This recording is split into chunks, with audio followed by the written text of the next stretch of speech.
गुजरात के लोगों का सामना हुआ एक भयानक हादसे से। 7.7 परिमाण वाले भूकंप ने इस राज्य को तहस नहस कर डाला, भारी तबाही मचाई और बहुत से जीवन बर्बाद किए। करीब 13,000 लोग मारे गए और 1,67,000 घायल हुए।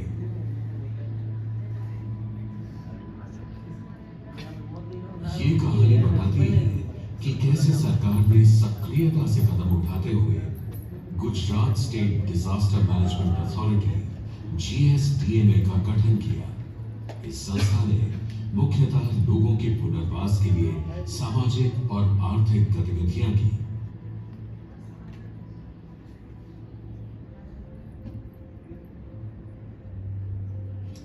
जनवरी 2001 भूकंप के 2 दिन बाद नई दिल्ली में NCMC की बैठक हुई। इस हादसे की वास्तविक स्थिति की जानकारी दीजिए ताकि हम जल्द से जल्द इस परिस्थिति से बाहर निकल सकें। श्रीमान, स्थिति बहुत ही चुनौतीपूर्ण है। लगभग 20,000 इमारतें गिर चुकी हैं। गलियों में मृतकों के शव बिखरे पड़े हैं। चारों तरफ मलबा ही मलबा है। यह कुछ तस्वीरें हैं जिनसे आप तबाही का अंदाजा लगा सकते हैं। यह अब तक की सबसे घातक प्राकृतिक आपदाओं में से एक है और हम दिन रात राहत और बचाव की प्रक्रिया में लगे हुए हैं। 3 फरवरी 2001 भूकंप के 7 दिन बाद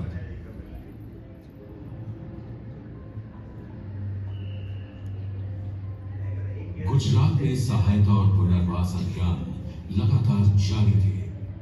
केंद्र सरकार ने अभियानों की समीक्षा के लिए एक सर्वदलीय बैठक बुलाई। ये नक्शा है जिसमें प्रभावित इलाकों को दिखाया गया है। लाल इलाके पर सबसे ज्यादा असर हुआ। 25,000 विस्थापित नागरिकों को अस्थायी शरण और भोजन प्रदान किया गया है। साथ ही और अधिक लोगों को शरण दी जा सके, इस पर काम हो रहा है। विदेशी सहायता के भी दस्तावेज तैयार हो रहे हैं और विदेशी मदद को लोगों तक पहुंचाने का काम किया जा रहा है। बचाव अभियान में तेजी लाइए और अधिक लोगों को स्थानांतरित कीजिए। ज्यादा संसाधन वहां पहुंचाइए। किसी भी विभाग में यदि कोई भी कर्मचारी उपलब्ध है तो उसे वहां भेजा जाए। हमारे पास वक्त नहीं है, इसीलिए सब कुछ जल्द से जल्द कीजिए। संबंधित अधिकारियों से बात करके ये सुनिश्चित कीजिए कि आवश्यक चीजों की पूर्ति समय से हो। हम ये बिल्कुल नहीं चाहते कि वहां किसी भी चीज की कमी हो। इस बैठक में हुए विचार विनिमय का निष्कर्ष ये निकला कि बचाव, सहायता और पुनर्वास के प्रबंधन के लिए एक नोडल एजेंसी की आवश्यकता है। एक ऐसी नोडल एजेंसी जो सभी एजेंसियों के साथ सुचारू कामकाज के लिए कुशलतापूर्वक सामंजस्य करे और उनके कार्यों को व्यवस्थित करे।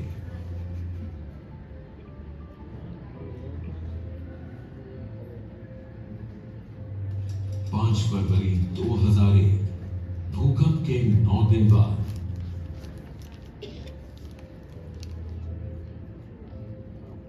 मुझे अपडेट चाहिए और वो भी जल्द। पिछली रिपोर्ट के बाद से हम और 50,000 लोगों को पुनर्वासित करने में सफल हुए हैं और ये अभियान अभी भी जारी है। केंद्र ने हमें ये भी आदेश दिया है कि हम गुजरात में एक कार्यबल का गठन करें जो हमारे सभी अभियानों को सुव्यवस्थित करे और आगे आने वाली आपदाओं के लिए तैयार रहे। इन अभियानों, योजना प्रबंधनों, वित्तीय और प्रशासनिक कार्यों को संभालने के लिए योग्य और कुशल लोगों का चुनाव कीजिए। हमें इस पर काम करने के लिए सबसे होनहार और काबिल लोगों की जरूरत है।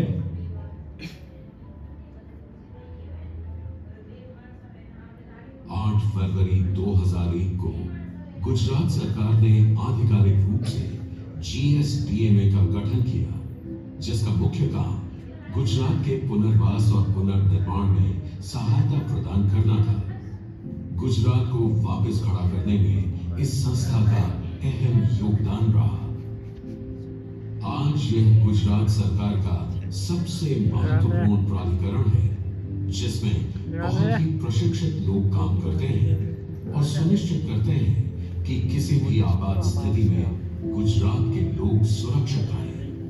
यह टीम केंद्रीय और राज्य स्तर पर ऐसी અહીંયા શું લેવું પડે ના લખેલું છે તો કે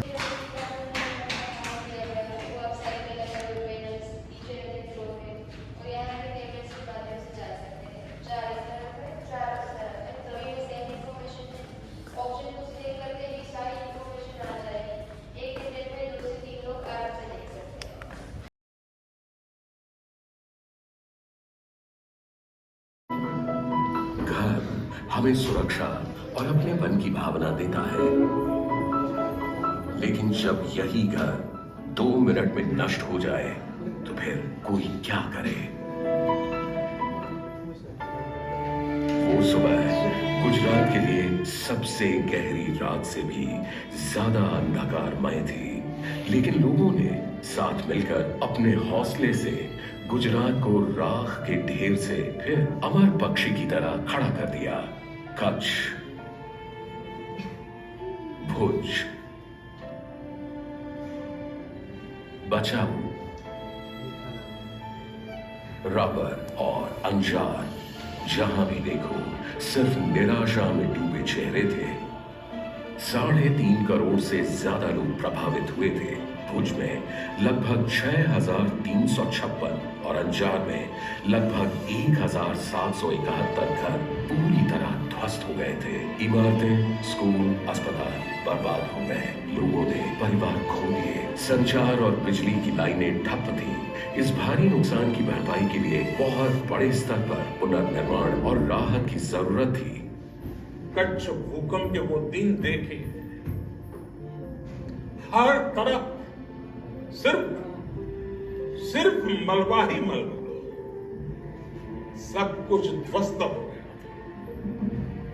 ऐसा लगता था मानो कच्छ मौत की चादर ओढ़कर सो गया। उस परिस्थिति में कोई सोच भी नहीं सकता था कि कभी हालत बदल पाएगी। सहायता मांग रहे हर हाथ को थामने के लिए कई हाथ आगे बढ़े।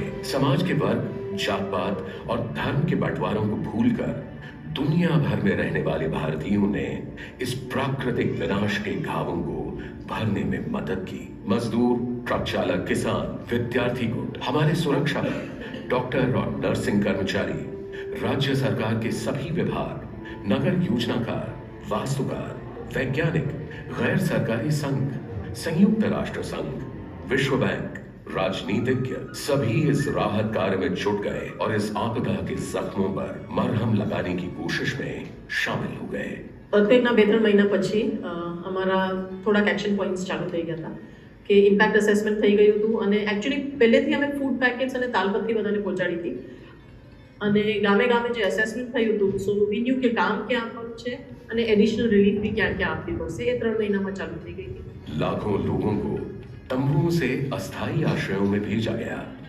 सैकड़ों सामुदायिक रसोइयों ने लोगों को ताजा भोजन परोसा। पूरे के पूरे शहरों को नए सिरे से बनाकर नया रूप दिया गया। जीवन रक्षी आपस में जुड़ी सड़कें बनाई गई ताकि आपदा के दौरान जीवन बचाए जा सके। जल निकायों, सामुदायिक संरचनाओं और स्वास्थ्य संबंधी व्यवस्थाओं को अंतर्निहित सुरक्षा उपायों सहित नए ढंग से बनाया गया ताकि वे आपदाओं से सुरक्षित रह सके। लोगों और प्रशासन के बीच का तालमेल भी बहुत प्रभावपूर्ण था। भूकंप होने के कुछ ही दिनों के अंदर तंबुओं में अस्थायी स्वास्थ्य केंद्र बनाए गए। पूर्व निर्मित संरचना में जनता के लिए स्वास्थ्य लैब खोला गया, जिससे बीमारियों के फैलाव पर नजर रखी जाए और लोगों की मदद भी हो। इसके तुरंत बाद जल्द चेतावनी के लिए GIS आधारित रोग निगरानी शुरू की गई ताकि किसी भी संक्रामक रोग को फैलने से रोका जा सके। अधिकारी भी समस्याओं और जरूरतों को जानने के लिए भूकंप प्रभावित तालुकों में रहे। भुज में और अन्य इलाकों में पुनर्निर्माण में तकनीकी सहायता के लिए स्थानीय प्राधिकरण बने। 3 सबसे प्रभावकारी चीजों ने इस राज्य को दोबारा प्रगति की पटरी पर ला खड़ा किया। ये थे स्थानीय समुदाय, जल निकायों, सामुदायिक संरचनाओं और स्वास्थ्य संबंधी व्यवस्थाओं को अंतर्निहित सुरक्षा उपायों सहित नए ढंग से बनाया गया ताकि वे आपदाओं से सुरक्षित रह सके। राज्य सरकार ने कच्छ के जिला अस्पताल जीके जनरल अस्पताल को फिर बनाया। इसे बनाने में बेस आइसोलेशन स्ट्रक्चरल तकनीक का इस्तेमाल किया गया ताकि ये इमारत भूकंप सुरक्षित बने। पर्यावरण योजना और प्रौद्योगिकी केंद्र CEPT, IIT और गैर सरकारी संगठन पुनर्वास के लिए आगे आए। कि एक हमको रिहैबिलिटेशन का सोचना पड़ेगा क्योंकि इतने लार्ज नंबर ऑफ लोगों ने अपना लिम्स मतलब हाथ पैर का कोई ना इधर चोट पहुंची है या फ्रैक्चर है या हील नहीं हुआ है या एम्पुटेशन हुआ है। और दूसरी बात जो रियलाइज़ हुई कि ये स्पाइनल कॉर्ड के जो पेशेंट्स हैं इनके लिए क्या करेंगे क्योंकि वो परमानेंट डिसेबिलिटी। तो उसी का एक फॉल आउट है कि एक प्रपोजल बनाया था हमने और गवर्नमेंट को दिया था कि भाई हमको एक रिहैबिलिटेशन सेंटर खड़ा करना पड़ेगा और the Kutch comprehensive rehabilitation centre जो आज की तारीख में KCRC के नाम से जाना जाता है वो एस्टैब्लिश हुआ। मुझे को गर्व है कि Kutch chamber of commerce and industries का अभी मैं प्रमुख हूँ। कच्छ का वाइट डेजर्ट नरेंद्र मोदी जी के साथ ही कच्छ चैम्बर ऑफ कॉमर्स ने उनका वीडियो भी है और नरेंद्र मोदी जी ने हमको अपील भी किया था कि चैम्बर को बोलो, चैम्बर इनिशिएट करें। हमने इतना इनिशिएट करके टूरिज्म को बढ़ावा कैसे मिले। वो लगा कि वाइट डेजर्ट आप देखते हैं, कच्छ नहीं देखा तो कुछ नहीं देखा। अमिताभ बच्चन जी ब्रांड एम्बेसडर ने किया। कच्छ को कभी भी हमारे प्राउड प्राइम मिनिस्टर कोई भी नेशनल या इंटरनेशनल स्पीच में कच्छ का जिक्र करते ही है तो कच्छ के लिए बहुत गर्व की बात है। और आज मैं प्यार से बोल सकता हूँ और प्राउड से बोल सकता हूँ कि कच्छ गोज ग्लोबल। आपको शायद जानकारी होगी, अभी UN का हमने बहुत बड़ा अवार्ड दिया है। विश्व के सारे रिपोर्ट्स कहते हैं कि भूकंप के बाद लोगों को बाहर आने में कम से कम 7 साल लगते हैं और उसके बाद बैठना चलना शुरू। गुजरात स्टेट 100 साल का सबसे बड़ा भूकंप होने के बाद 3 साल के भीतर वे दौड़ने। इस घटना को हुए 20 से भी ज्यादा साल हो चुके हैं। अब दृढ़ रहे और दुनिया हमारे साथ खड़ी रही। जो नष्ट हो गया था उसे फिर से बनाया गया। आशा ने नया जन्म लिया, जिंदगी बढ़ी और आज फिर से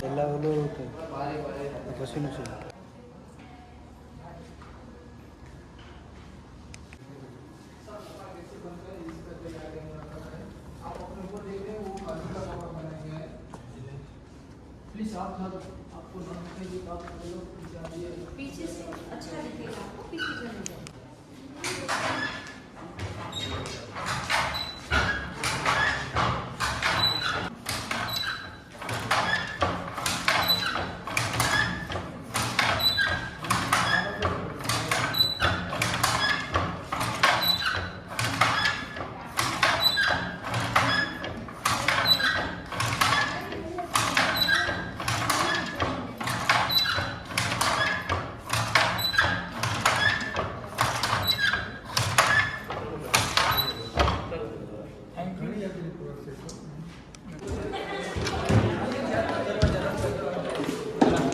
થઈ ગયા હતા અને ઘણા મકાનો એવા હતા જે ઊભા હતા। મકાનોની જે પરિસ્થિતિ જોયા પછી એમને જ્યાં રિપેર થઈ શકતું હતું એની રિપેરિંગ ટેકનિક્સ અમે એમને આપી કે ભાઈ આ રીતે રિપેર કરો તો તમારા મકાનને કાંઈ તકલીફ નહીં થાય। ઘણા મકાનો સામાન્ય નુકસાનમાં હતા, ઘણા વધારે હતા તો એને રેટ્રોફિટ જે અમારી ભાષામાં કહેવાય એની એડવાઇસ આપી। પહેલાં જે રિપેરિંગ કે એનું કામ